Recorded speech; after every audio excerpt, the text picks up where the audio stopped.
All right, welcome everyone to today's edition of Freelance Coffee, a podcast series where we interview the most successful online freelancers. And for those of you who don't know me, my name is Matt Keener, and I've been freelancing online for about a decade now, and you can read my story over at executiveinsweatpants.com. Today we're interviewing Claudia Wright, a top-rated graphic designer. Welcome to the show, Claudia. Thank you for the invitation, Matt. I'm really excited to be here. Awesome. So Claudia, just a little background here. I was looking at your stats on Upwork, which is where you and I have worked together for a few projects. And I noticed that since joining Upwork as a freelancer, you've billed over 1,400 hours across 173 jobs. You've maintained a 100% job success score, and you've earned the Upwork top-rated badge in your profile.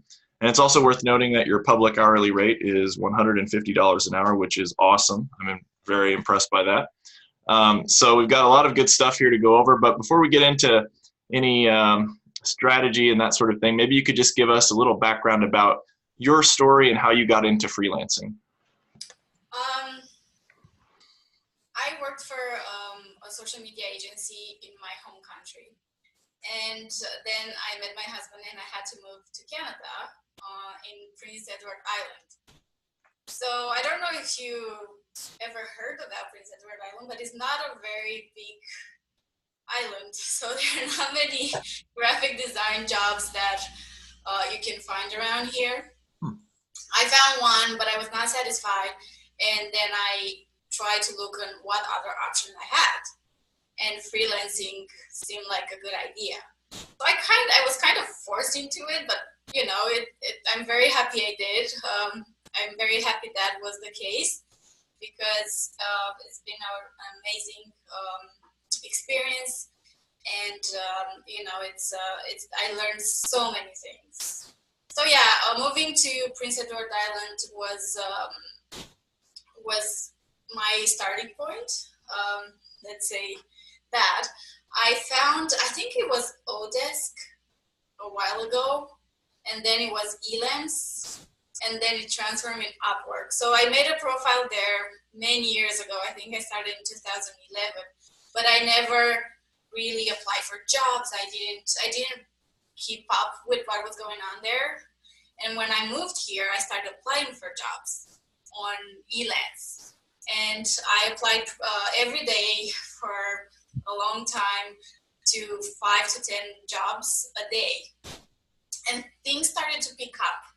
And then it transformed in Upwork, and it was friendlier for a freelancer. It was better for a freelancer. So I found that I could actually have an income doing this. So I kept going at it.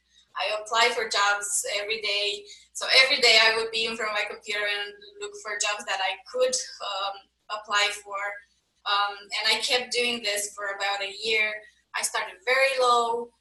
My hourly rate was very low. I tried to, and I did that because I wanted to create my portfolio. And then I realized, like, I should probably specialize on something. And that's what I did. I specialized in infographics and data visualization. And I started getting more and more clients. And there were smaller projects at first, like one small graphic or an illustration, and then it became a brochure later.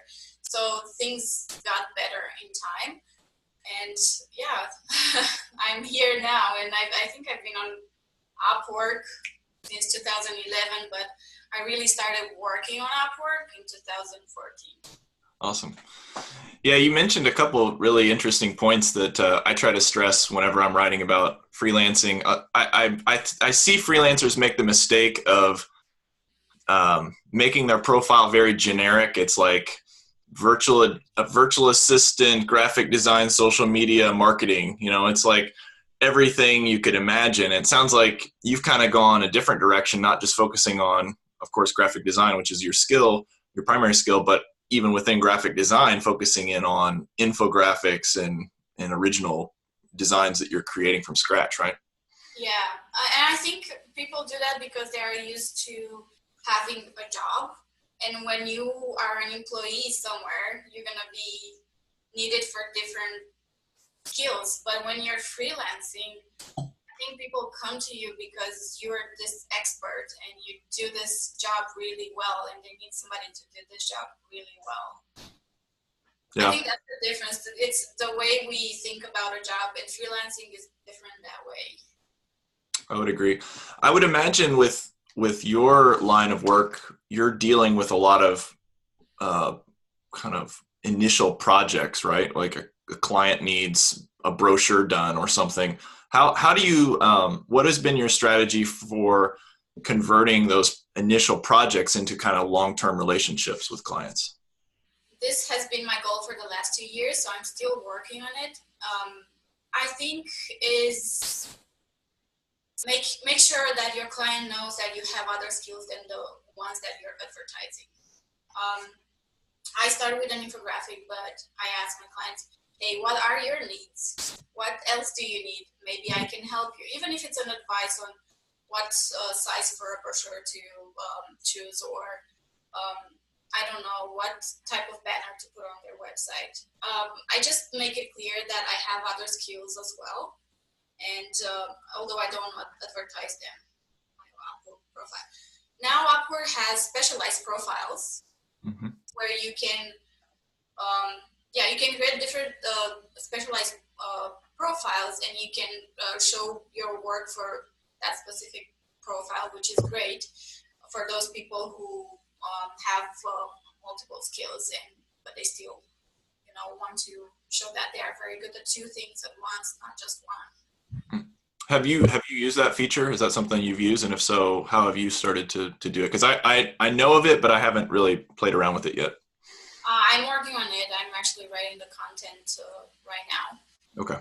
I think it's still tricky. I think as a freelancer, you still have to focus on one thing. Right. But I will give it a try and let you know. Sounds good. So maybe just people that in general, let's say that there's a graphic designer in another town that doesn't have a lot of opportunities. What, aside from having graphic design skills, what other characteristics or skills or traits should a person have or develop in order to be successful in this kind of virtual freelancing world? I think having this mindset that although you're freelancing, you must have a routine, a schedule. You have to treat it kind of like a job. You will do many things besides just, doing the graphic design work. You'll have to learn about taxes. You'll have to learn about insurance. You'll have to learn about time management and many other things. Advertising yourself. And that's the hardest part for me, I think. I think you have to be consistent. You have to be consistent with, replying to the emails, your client emails, applying for jobs if you're on Upwork.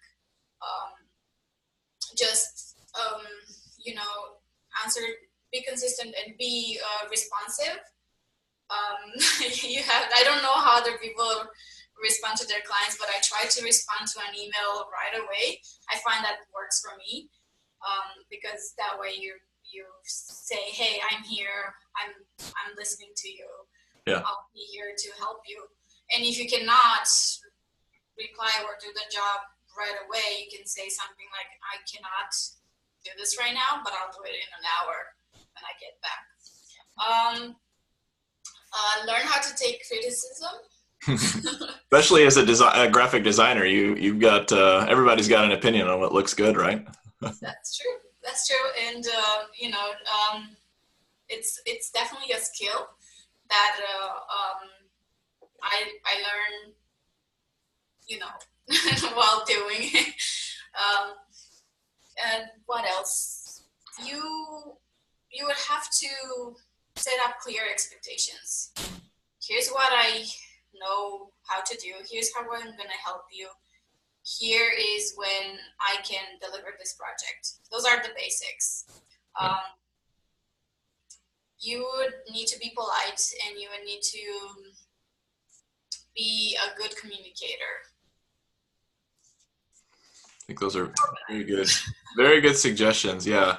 I think consistency is so important because unfortunately I think clients, a lot of times when they're recruiting for freelancers, they make the assumption wrongly that everybody on Upwork or wherever they're recruiting from, they're all like full-time freelancers who are doing this professionally, but that's not the case. Everybody's in a different state. Some people are making that transition to full-time. Some people are full-time. And if you're just getting started, even if you have a full-time job, you have to set those expectations up front. I know whenever I started, I was doing a full-time job and I was doing this on the side to get started, about a decade ago. And so it was really important for me to say, hey, client, here's the situation, and not try to hide things. Like, don't give the impression that you're a full-time freelancer if you're really not, because it's going to become pretty obvious pretty quickly when they're emailing and texting you or something, So. I totally agree. And yeah, that's actually something that I had to do recently.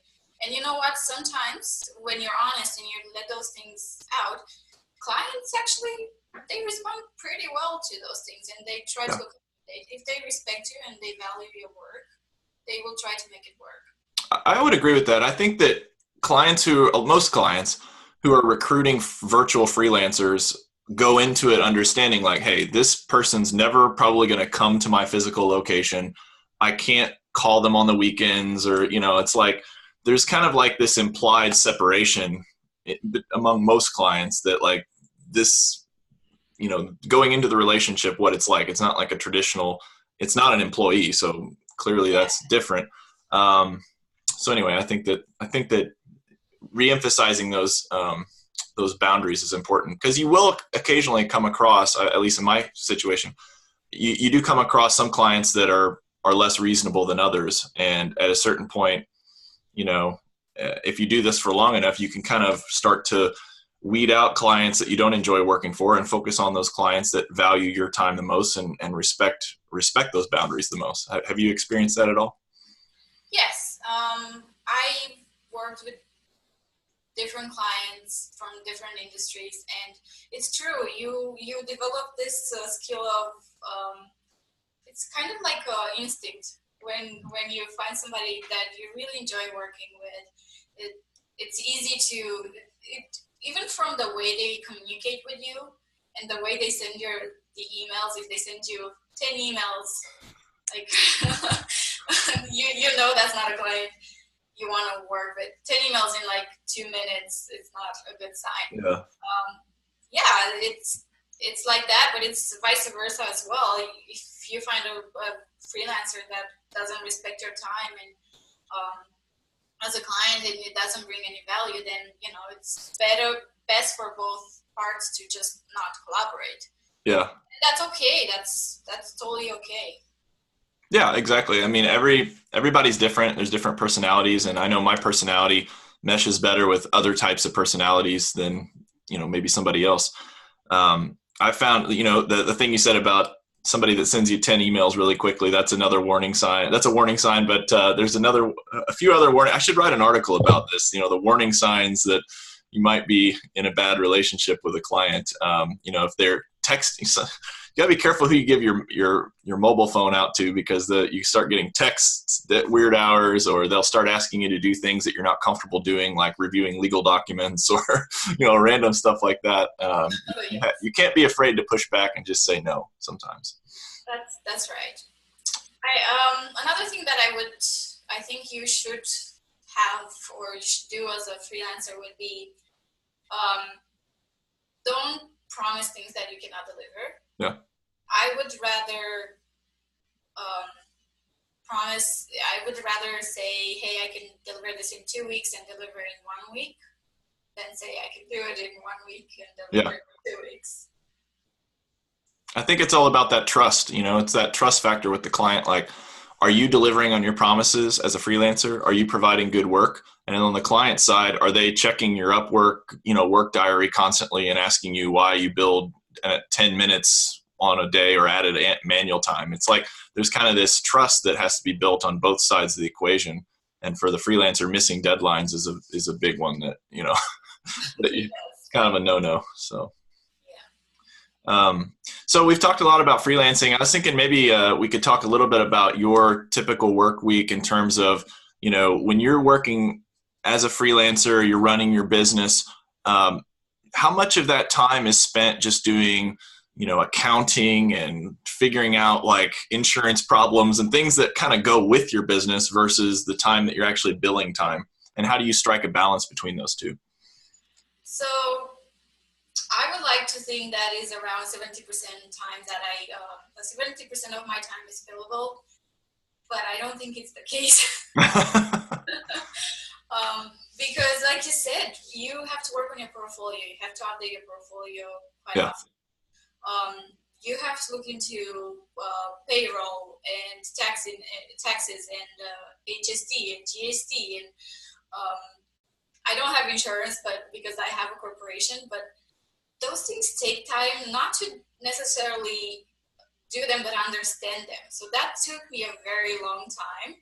Although I got help from my accountant, I still feel like I'm missing things, and you have to remember deadlines and when you have to send that in, when you do your books, how to do your books. It's definitely, it takes time. I like to think that 70% of my hours are billable. So what I do in those 70% of my time is working directly with clients. What I consider is just communicating with clients. That's part of the billable hours. I don't know if you do the same. Like, do you include the communication in the billable hours?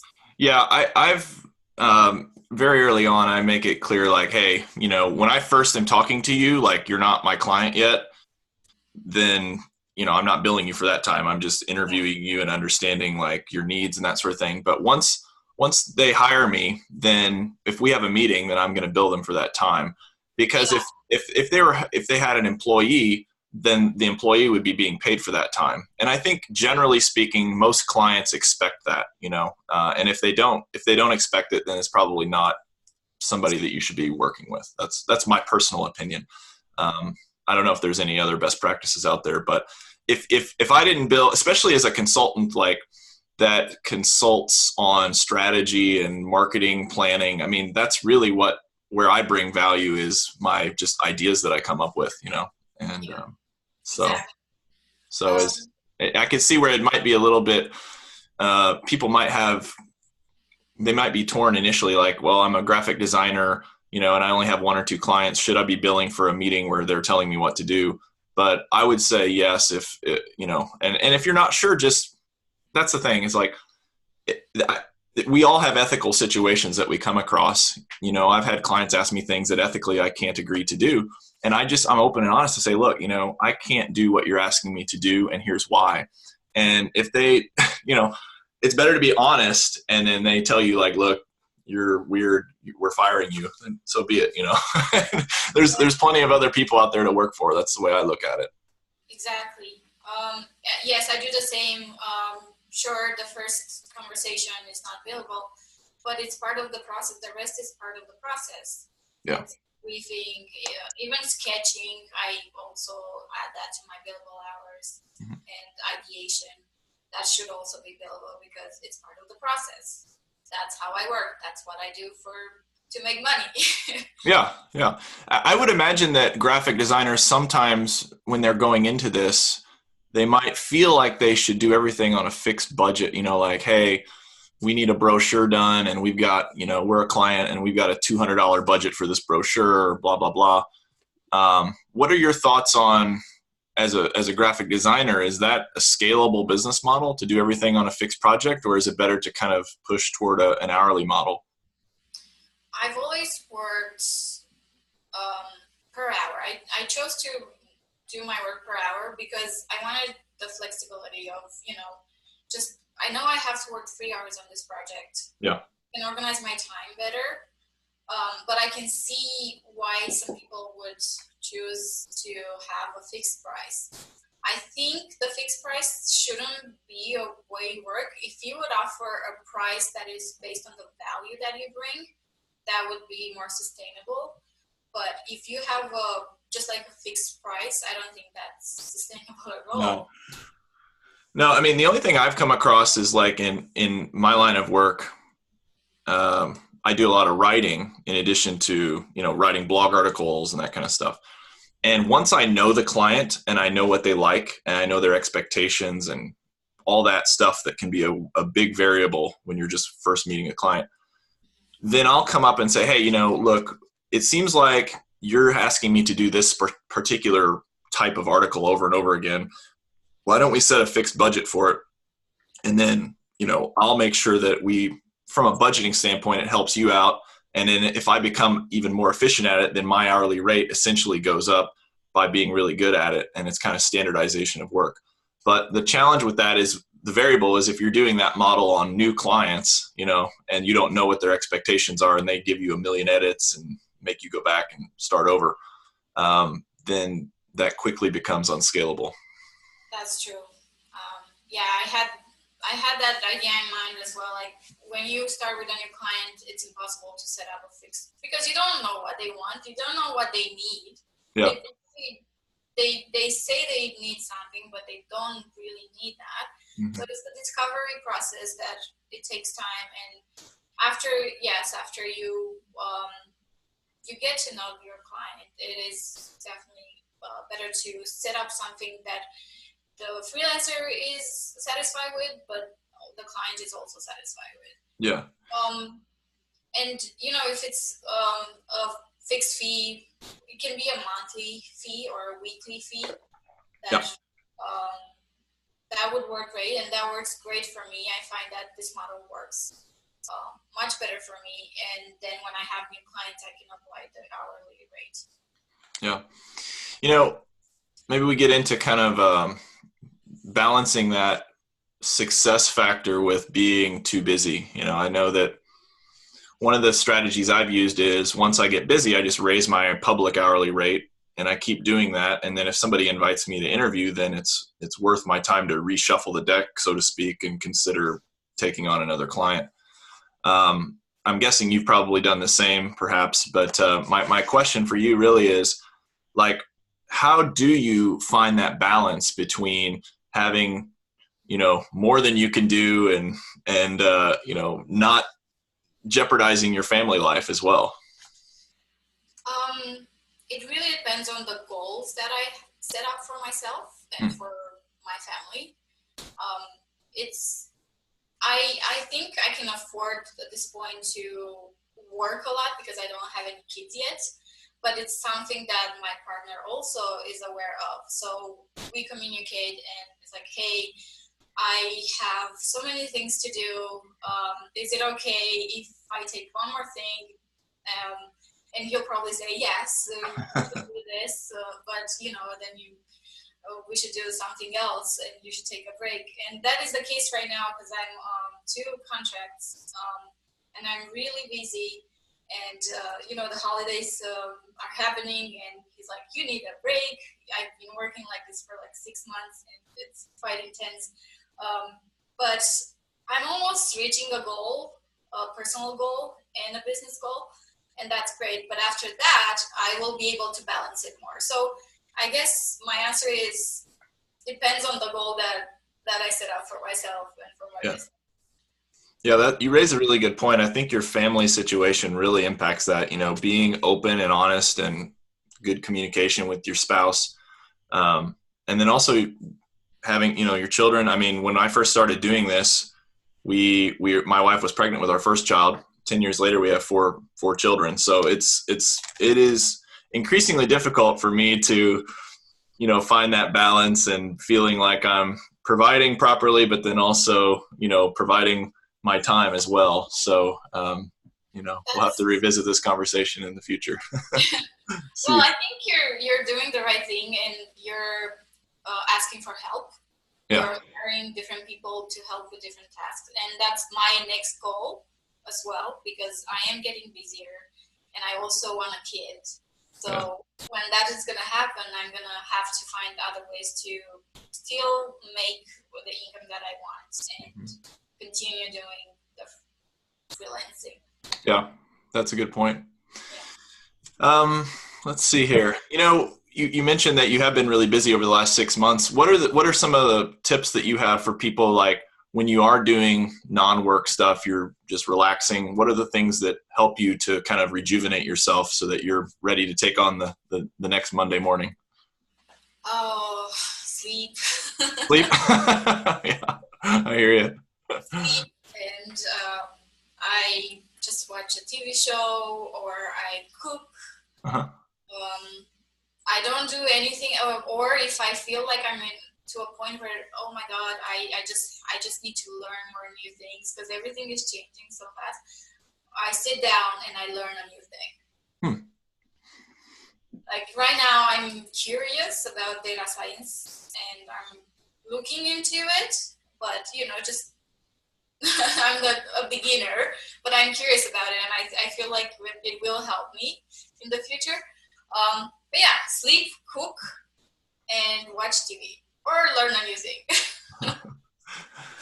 I kind of brushed over your increasing your hourly rate, and I just made an assumption. Maybe you could speak to that real quick. How did you go from starting out, as a freelancer 5 or 6 years ago to where you're at today in your hourly rate? What was your strategy for that? I got busier, but I got busier because the quality of my work improved and the size of my projects increased. So I improved my portfolio, I improved the way I present myself, I improved the way I communicate with my clients. I got busier, I had more demand. Yeah. So it's I think it's natural for this to happen. And if you have 3 clients that want to work with you, but you have no free time, I would say raise your rates. And every time you have those 3 clients, extra clients that want to work with you, but you don't have any time, raise your rates again. So yeah, if there is a demand for your services and for what you do, then you should raise your rates every time. Yeah. Yeah. Now, have you had to go back to existing clients and kind of tell them, hey, my public rate has changed, and, or is it more of your future clients going forward? No, I never changed the rate for my existing clients. If we stop working for a year and they come back, I would say, hey, things change. Meanwhile, yeah. I'm not sure if you're still comfortable working with me for this rate. I can probably give them a discount because they're my old clients. Yeah. But I would never say my rate's raised and you have to pay me $20 more per hour to my existing clients. No, I don't think you should do that, especially if they've been there for you and you work with them for more than 6 months. Yeah, I agree. I think generally speaking, that's been my rule too. Like I've always been very hesitant to even talk about hourly rate once somebody hires me. I have had a few situations where I've worked with somebody for many, many years consecutively, and my rate doubled or tripled during that time. And they kind of start to sense that, I think good clients will be like, hey, we want to make sure that we're not losing Matt, to other clients that are paying, quite a bit more.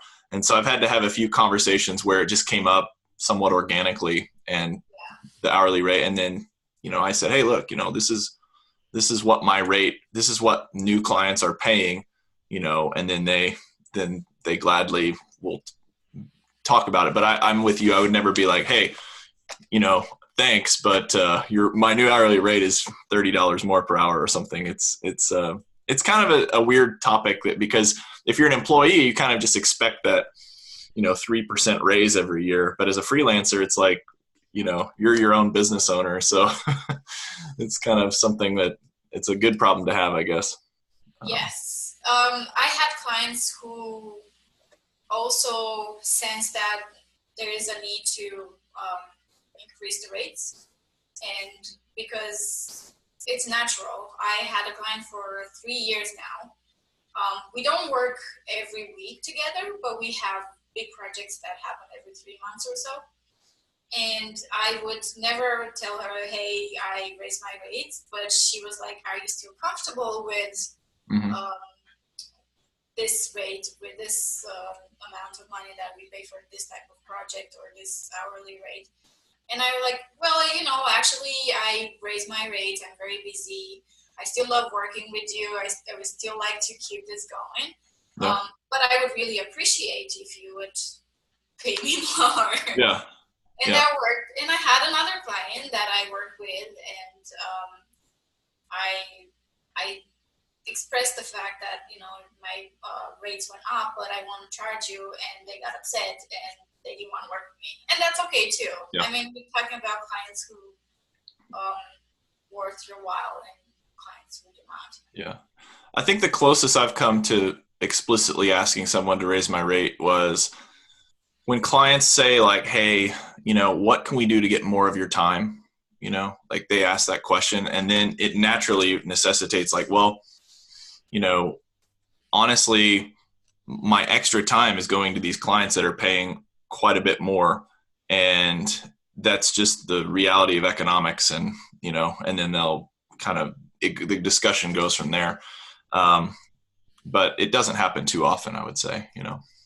And I've kind of settled into working for a select group of clients that we have really very good working relationship, as I'm sure you do too.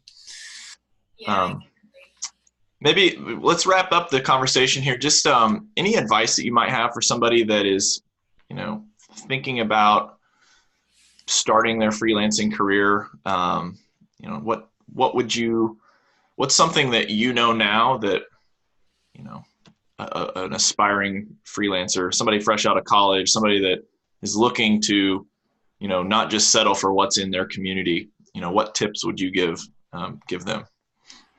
There is one thing that I really wish I knew when I started this, because it helps me long term. It was looking into different streams of income. Don't focus only on one thing. Like I focused on Upwork because it worked for me. But later I realized that if I'm not active on this website, and if I don't apply for things, and if I don't develop relationship, I don't get money. So you should probably think about some passive income strategies, and especially as a graphic designer, there are so many websites where you can sell your work and templates, and I wish I did that 5 years ago because I would probably be rich, but I didn't because I was so focused on just getting money right away. This is a more long-term goal rather than a short-term goal. So yeah, I guess my advice would be look into different ways to make money online. And I'm not talking about